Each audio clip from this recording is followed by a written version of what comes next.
नमस्कार दोस्तों, good evening to all. स्वागत है 18 फरवरी के अपने इंडियन कॉन्स्टिट्यूशन के क्वेश्चन आंसर सीरीज के अंतर्गत। पहला क्वेश्चन है, सही स्थिति को इंगित करें। 5 वर्ष की पदावधि पूर्ण होने पर राष्ट्रपति का पद अपने आप रिक्त हो जाएगा। बी, राष्ट्रपति तब तक पद ग्रहण करता रहेगा जब तक उसका उत्तराधिकार अपना पद ग्रहण नहीं कर लेता है। सी, जब राष्ट्रपति अपनी 5 वर्ष की पदावधि पूर्ण कर लेगा तब भारत का मुख्य न्यायाधीश राष्ट्रपति का पद ग्रहण कर लेगा। डी, जब राष्ट्रपति अपनी 5 वर्ष की पदावधि पूर्ण कर लेगा तब भारत का उपराष्ट्रपति राष्ट्रपति का पद ग्रहण कर लेगा। जल्दी से आंसर बताएं। यूपीपीसीएस 1998 में क्वेश्चन पूछा गया था।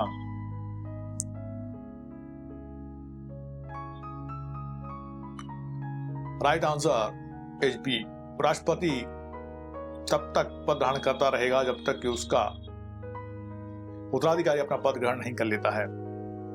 संबंधित प्रावधान, राष्ट्रपति अपने पद की अवधि समाप्त हो जाने पर भी तब तक पद ग्रहण करता रहेगा जब तक उसका उत्तराधिकारी अपना पद ग्रहण नहीं कर लेता है। आर्टिकल 62 के अनुसार राष्ट्रपति की पदावधि की समाप्ति से हुई रिक्ति को भरने के लिए निर्वाचन पदावधि की समाप्ति से पहले ही पूर्ण कर लिया जाएगा। नाउ क्वेश्चन नंबर 2, भारत के राष्ट्रपति के संबंध में कौन सा कथन सही है? वह उपराष्ट्रपति को संबोधित हस्तलेख द्वारा इस्तीफा दे सकता है। वह अपने कार्यकाल की समाप्ति के बाद अपना कार्यकाल जारी रख सकते हैं जब तक कि उनका उत्तराधिकारी अपना पद ग्रहण करने के लिए उपस्थित हो। सी, वह उपराष्ट्रपति को संबोधित हस्तलेख लिखित लेख द्वारा इस्तीफा दे सकता है या अपने कार्यकाल की समाप्ति के बाद भी अपने कार्यकाल जारी रख सकते हैं जब तक कि उनका उत्तराधिकारी अपना पद ग्रहण करने के लिए उपस्थित हो। उन पर अभियोग नहीं लगाया जाएगा। जल्दी से आंसर दें। छत्तीसगढ़ सिविल जज 2015 में क्वेश्चन पूछा गया था।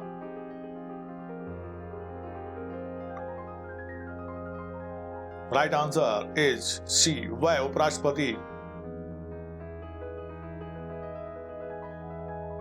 को संबोधित हस्तलेख लेख द्वारा इस्तीफा दे सकता है या अपने कार्यकाल की समाप्ति के बाद भी अपना कार्यकाल जारी रख सकते हैं जब तक कि उनका उत्तराधिकारी अपना पद ग्रहण करने के लिए उपस्थित हो।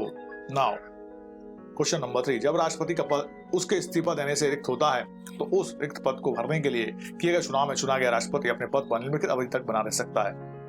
ए, इस्तीफा देने वाले राष्ट्रपति की बची हुई समावधि तक। बी, 1 वर्ष, 3 वर्ष, 5 वर्ष। जल्दी से आंसर दें। एमपीपीसी 2004-2005 में क्वेश्चन पूछा गया था।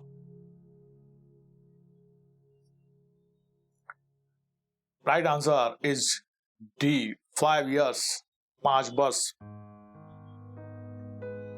संविधान के अनुच्छेद 62 क्लॉज 2 के अनुसार राष्ट्रपति द्वारा अपने पद से त्यागपत्र दिए जाने के फलस्वरूप रिक्त पद को भरने के लिए संपन्न पुनर्वलोकन में निर्वाचित राष्ट्रपति अनुच्छेद 56 के अधीन रहते हुए अपने पद पर पूरे 5 वर्ष तक कार्य करेगा, न कि पद त्याग करने वाले राष्ट्रपति के कार्यकाल की शेष अवधि के लिए।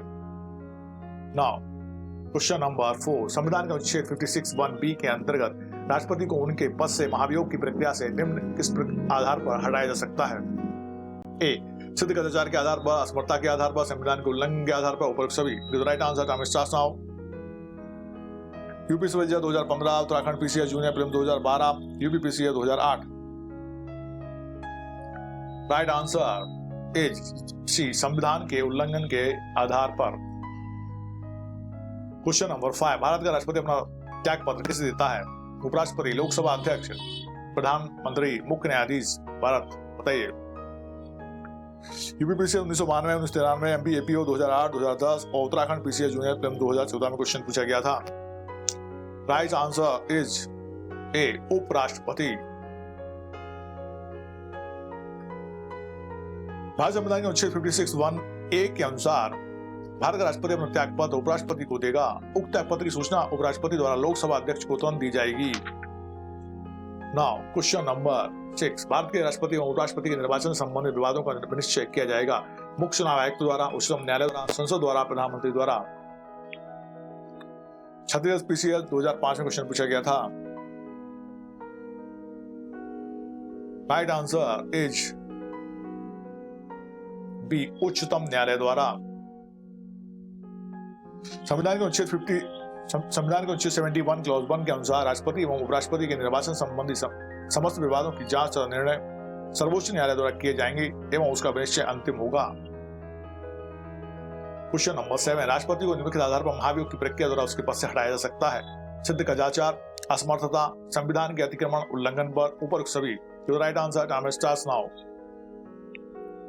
उत्तरांचल पीसीएस 2005, एमपी एपीओ 2009 में क्वेश्चन पूछा गया था। राइट आंसर इज सी, संविधान के अतिक्रमण उल्लंघन पर।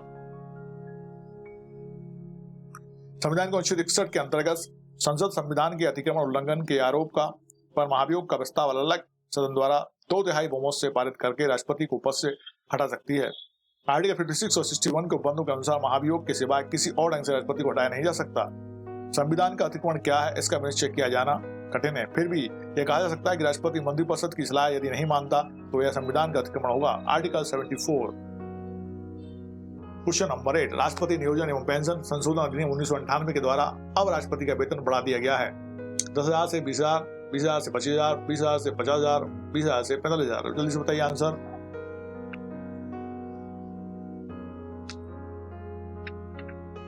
MPAPO 2000 में क्वेश्चन पूछा गया था। Right answer C 20,000 to 50,000 rupees प्रति माह। राष्ट्रपति नियोजन एवं पेंशन संशोधन अधिनियम 1998 द्वारा अब राष्ट्रपति का वेतन 20,000 रुपए से बढ़ाकर 50,000 रुपए प्रति माह कर दिया गया है, जिसे पुनः 11 सितंबर 2008 से बढ़ाकर 1.5 लाख रुपए कर दिया गया है।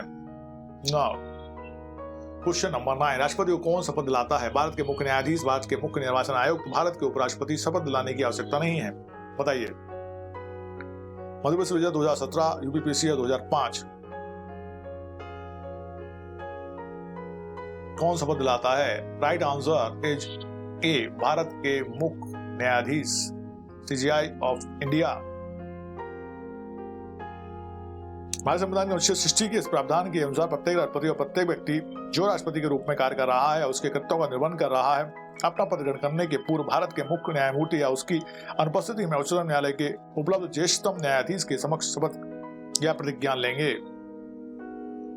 क्वेश्चन नंबर 10, राष्ट्रपति के महाभियोग का कोई आरोप प्रारंभ किया जा सकता है? केवल राज्यसभा में, केवल लोकसभा में, केवल संसद के संयुक्त अधिवेशन में, संसद के किसी भी सदन में? बताइए जल्दी से।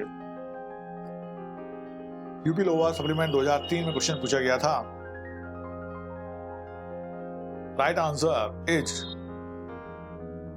डी, संसद के किसी भी सदन में। संबंधित प्रावधान 1 मिनट में सुनेंगे।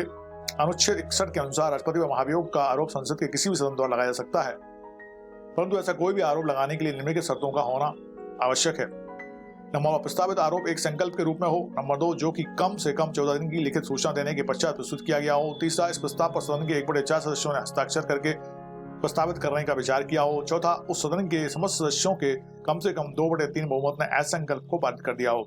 जब संसद के किसी सदन द्वारा इस प्रकार आरोप लगाया जाएगा, तब दूसरा सदन उस दोषारोपण की जांच करेगा।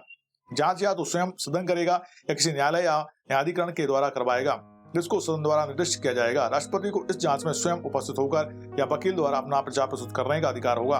यदि जांच पश्चात वह सदन अपने समस्त सदस्यों के कम से कम 2/3 बहुमत द्वारा संकल्प पारित करके घोषित कर देता है कि लगाया गया आरोप सिद्ध हो चुका है, तो ऐसे संकल्प का प्रभाव उसी स्थिति से राष्ट्रपति को अपने पद से हटाया जाना होगा। नाउ क्वेश्चन नंबर 11, राष्ट्रपति के विरुद्ध महाभियोग चलाने की प्रक्रिया प्रारंभ की जा सकती है। लोकसभा में, इसी उद्देश्य हेतु बुलाए गए दोनों सदनों के संयुक्त अधिवेशन में, संसद के किसी भी सदन में, उच्चतम न्यायालय में। MPAPO 2008।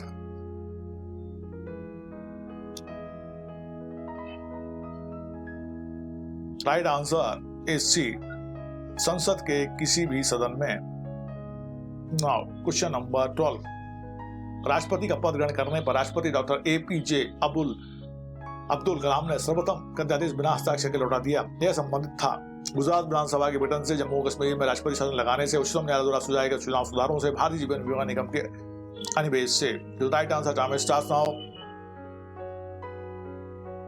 उत्तरांचल सिविल जज 2002 में क्वेश्चन पूछा गया था।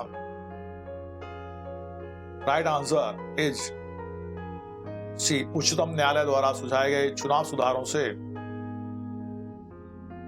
राष्ट्रपति का पद ग्रहण करने पर राष्ट्रपति डॉक्टर APJ अब्दुल कलाम ने सर्वप्रथम उच्चतम न्यायालय द्वारा सुझाए गए चुनाव सुधारों के विरुद्ध अध्यादेश बिना हस्ताक्षर के लौटा दिया था। नाउ क्वेश्चन नंबर 13, भारत का राष्ट्रपति नियुक्त कर सकता है राज्यपाल, अध्यक्ष लोकसभा, सभापति राज्यसभा, मुख्यमंत्री, किसको करेगा? बताइए।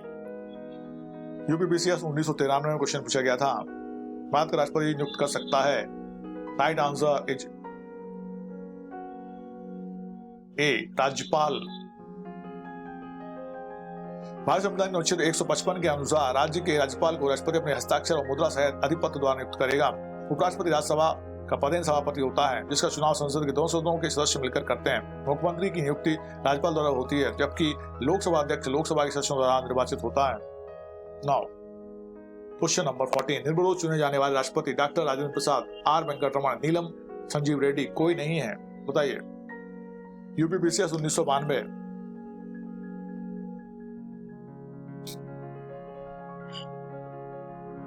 Right answer is B, Neelam Sanjiva Reddy. Neelam Sanjiva Reddy एकमात्र ऐसे राष्ट्रपति हैं जो अभी तक निर्विरोध चुने गए हैं। इनका कार्यकाल 25 जुलाई 1977 से 25 जुलाई 1982 तक का था। क्वेश्चन नंबर 15, भारत के राष्ट्रपति के विरुद्ध आपराधिक प्रक्रिया के संदर्भ में क्या सही है? राष्ट्रपति को 2 महीने की नोटिस देकर प्रक्रिया प्रारंभ की जा सकती है। 2 महीने की नोटिस देना अनिवार्य नहीं है। कोई प्रक्रिया नहीं की जा सकती, कोई नहीं। बताइए जल्दी से। यूपीपीसीएस 1991 में क्वेश्चन पूछा गया था। राइट आंसर इज सी, कोई प्रक्रिया नहीं की जा सकती।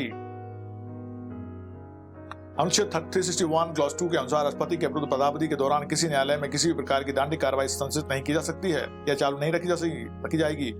राष्ट्रपति अपने पद पर शक्तियों का प्रयोग करते हुए किसी कार्य के लिए न्यायालय के प्रति उत्तरदायी नहीं होगा। अनुच्छेद 361 क्लॉज 3 के अनुसार राष्ट्रपति की पदावधि में किसी भी न्यायालय को उसे बंदी बनाने या कारावास करने के लिए कोई भी आदेश का जारी करने की शक्ति नहीं है।